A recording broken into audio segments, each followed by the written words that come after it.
Kata okey kerana diputuskan sewaktu PAU, kerana PAU ataupun Perhimpunan Agung UMNO merupakan tempat yang tertinggi di dalam parti dari segi membuat sebarang keputusan, ya.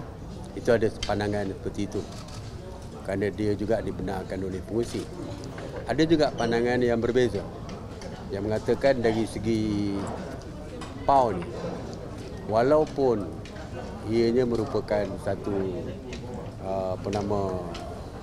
venue yang tertinggi di dalam parti yang boleh membuat sebarang keputusan, tetapi ianya mesti tertakluk kepada perlembagaan parti. Kalau lihat pasal 8.1 perlembagaan UMNO sendiri yang mengatakan bahawa PAU merupakan kuasa tertinggi dalam parti dalam menentukan perjalanan parti, tetapi tertakluk kepada perlembagaan. Dia mesti tertakluk kepada perlembagaan. Dalam perlembagaan, dari segi memilih jawatan, ianya hendaklah dibuat secara pemilihan 3 tahun sekali ataupun penangguhan seterusnya. 3 tahun sekali atau penangguhan seterusnya dilaksanakan di peringkat bahagian. Itu di dalam perlembagaan. Jadi ada pandangan yang bahawa di dalam perlembagaan apabila disebut pemilihan hendaklah dipilih jawatan seperti pengurusi tetap, timbalan pengurusi tetap, presiden, timbalan presiden, naib-naib presiden dan ahli MT hendaklah dipilih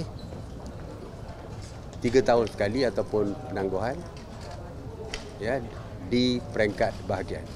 Jadi apabila disebut hendaklah, ianya dalam bahasa Inggeris je shall. Shall dalam bahasa kampung kita mestilah. Kalau may dia ada pilihan. Tapi oleh kerana shall dia sudah tidak ada pilihan. Jadi walaupun PAU membuat keputusan, tetapi kerana perlembagaan telah pun menetapkan perkara tersebut hendaklah dipilih di peringkat bahagian tersebut, maka PAU tidak boleh membuat keputusan ultra-virus kontrabin dengan bertentangan dengan perlembagaan. Jadi itu ada dua school of thought, ada dua pandangan yang berbeza. Ya, jadi kita tak tahulah. Keadaan macam ni, ROS boleh intervene ke? Dan memang dari segi itu saya rasa ROS boleh dirujuk untuk mendapat pandangan daripada ROS sendiri, sama ada boleh sah ataupun tidak dari segi keputusan. Ya. Jadi Datuk Seri akan masih bertanding ke? Offer diri untuk bertanding? Dah putuskan tadi. Kalau diputuskan seperti tadi. Jadi setakat hari ini saya pun tak pernah umum saya nak bertanding ke, saya tak bertanding ke, saya tak pernah umum. Saya rasa lepas daripada PRU, inilah pertama kali saya berjumpa dengan media.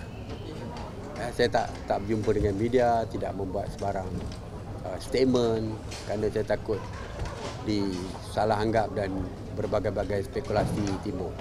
Saya cuti kat Dubai pun orang kata saya ada langkah London. Jadi bagi saya, biar keadaan tenang, kita adakan perhimpunan dulu. Kerana yang penting ni adalah parti itu perlu diperkukuhkan. Ya. Datuk Seri, walaupun tadi AGM putuskan tak ada pertandingan presiden di Timbalan, tapi Datuk Seri melihat demokrasi dalam UMNO sini dari segi grassroots macam mana? Adakah akan mati demokrasi itu? The grassroots, ada kata kita ni mengambil kira grassroots, pandangan grassroots. Kalau pandangan grassroots, tentulah keputusan ini dibuat di peringkat UMNO cawangan dan diputuskan di dalam mesyuarat UMNO bahagian. Saya tak tahu berapa banyak yang membawa perkara ini di dalam mesyuarat perwakilan bahagian, perwakilan cawangan. Kerana kalau kita kata grassroots, tentulah daripada pandangan daripada bawah, tidak terus ke peringkat tertinggi. Tapi mungkin ada bahagian yang buat. Setahu saya banyak bahagian tak buat. Jadi walaupun bahagian pun tak berlaku lagi. mesyuarat bahagian pun tak berlaku, mesyuarat cawangan pun belum berlaku. Jadi kalau nak katakan daripada grassroots, saya agak sama-sama lah.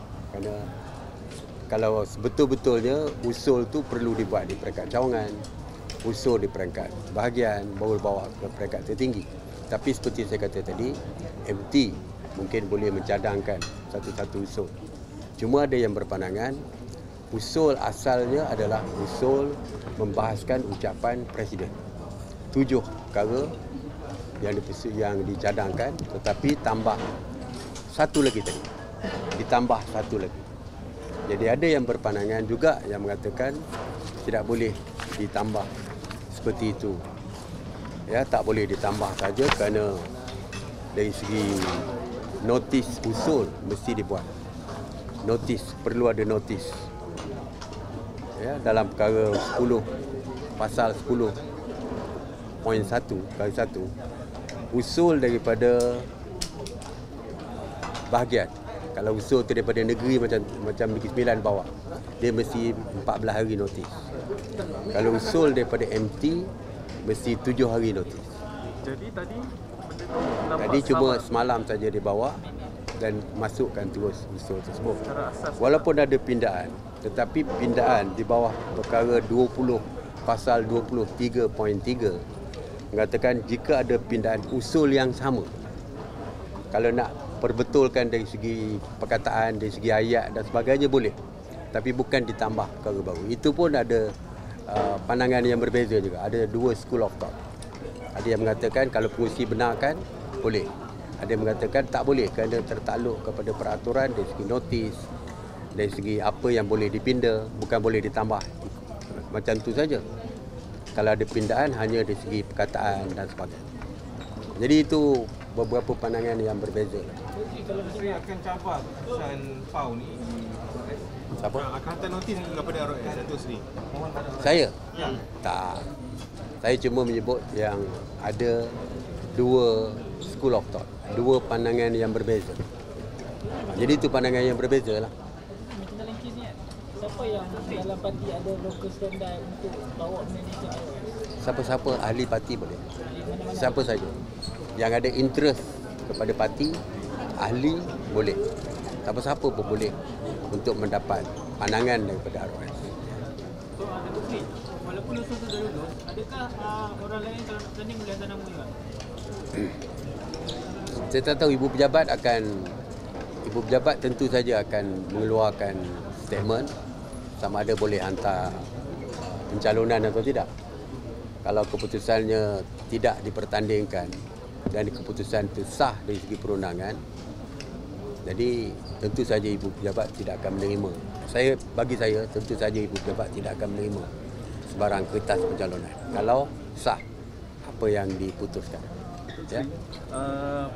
Dua jawatan tak dipertandingkan ni untuk memperkuatkan menghadapi 6 pilihan raya negeri. Tetapi Datuk Seri melihat dengan kerusi UMNO di Parlimen yang tinggal 30 sekarang, sejauh mana keyakinan rakyat untuk memberi kepercayaan kembali kepada UMNO yang Datuk Seri melihat? Saya bimbang. Yang membimbangkan saya adalah dari segi orang muda. Dalam perbahasan banyak kita bercakap soal nak mengembalikan kepercayaan orang muda kepada kita. Tetapi orang muda yang idealismenya tinggi, yang bercakap soal hak asasi, yang bercakap soal demokrasi dan sebagainya, tentu saja melihat apa yang kita lakukan bertentangan mungkin dengan idealisme mereka. Mereka nak sebuah parti yang terbuka, memberi kebebasan, hak untuk bertanding. Setiap parti mempunyai hak untuk bertanding sebagai contoh. Jadi tidak dipertandingkan. Jadi saya takut ianya akan mengurangkan lagi kepercayaan orang muda kepada keterbukaan UMNO yang saya rasa akan menyekat minat mereka kepada kita. Sebab mereka bercakap soal demokrasi, orang muda, hak asasi dan sebagainya. Dia memang very ideal dari segi pemikiran mereka. Jadi mungkin ini akan menyebabkan mereka mempunyai pandangan yang agak berbeza tentang UMNO. Itu yang kita bimbang. Ya. Kita bercakap nak tarik orang muda, dalam masa yang sama tindakan kita mungkin tidak boleh menarik orang muda kepada kita. Saya takut bukan saja tak menarik tapi menjauhkan orang muda kerana tidak ada keyakinan lagi kepada. Dr. Sri ada solusi tak tentang kemelut atau situasi? Ada cadangan, ada solusi? Setakat ini saya rasa perkara itu dah diputuskan tadi. Jadi agak sukar solusi yang lain. Ya.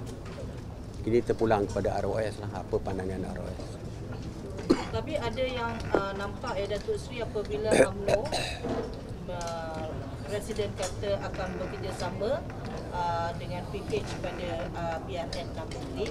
Adakah UMNO sekarang ni tak boleh berdiri? Dia patah kaki, patah sayap, terpaksa menumpang. Memang itulah apa yang berlaku hari ini. Kerana kita hanya ada 30 kursi. Maka parti dah membuat keputusan seperti yang apa sekarang lah, iaitu bersama dengan PH. Dan tentu saja di negeri-negeri akan ada perbincangan seterusnya dari segi pembagian kursi dan sebagainya. Saya percaya kita takkan kita nak pergi solo lagi. Peringkat federal kita dah bersama dengan PH. Tentu saja di peringkat negeri pun kita akan bersama dengan PH.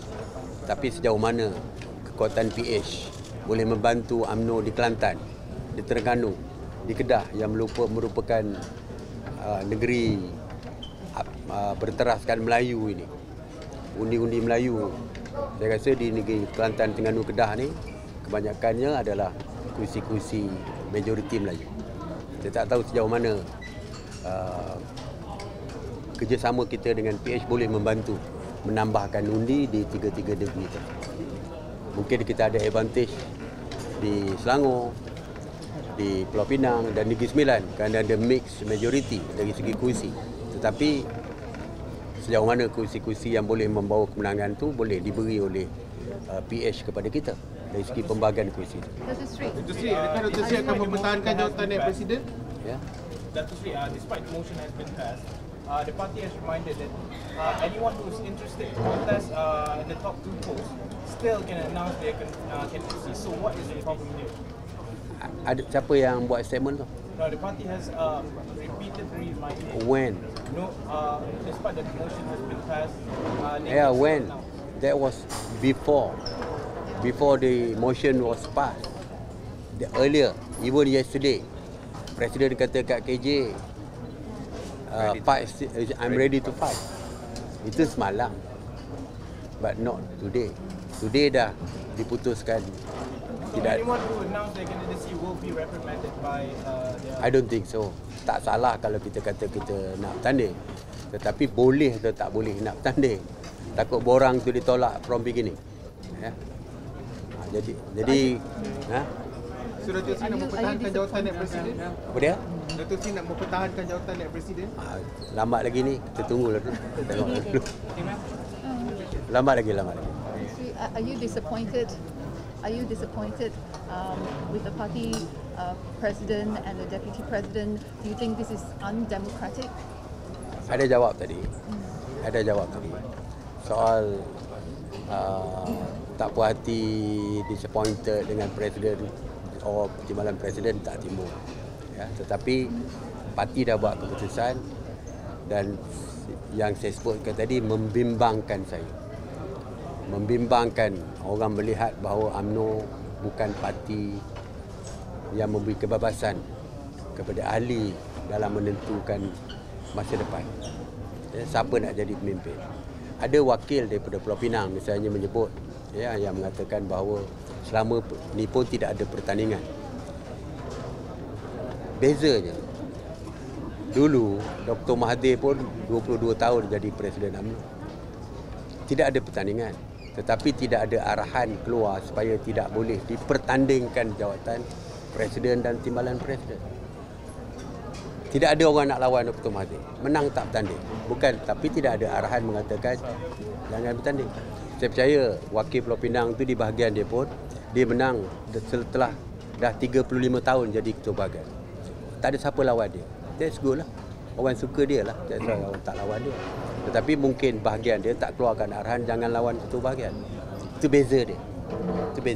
But do you think if you open it for contest, they said that this will cause the party to split further, there will be disunity. Do you think by opening the top 2 posts, there will be disunity further?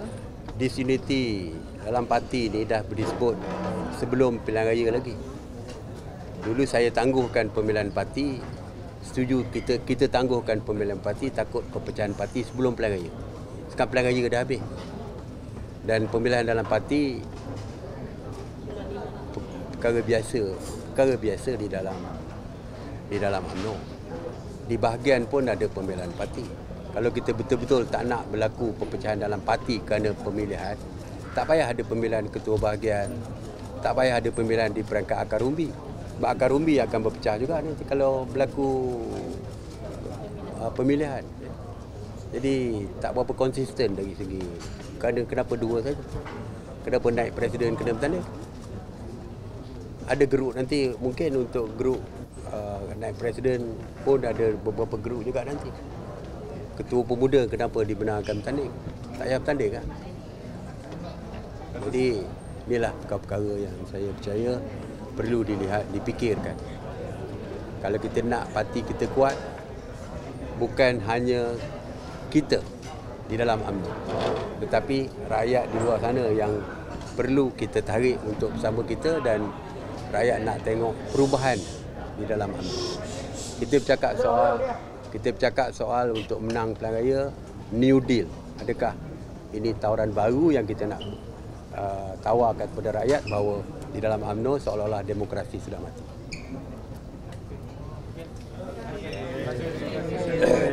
Okey. Lama tak buat statement.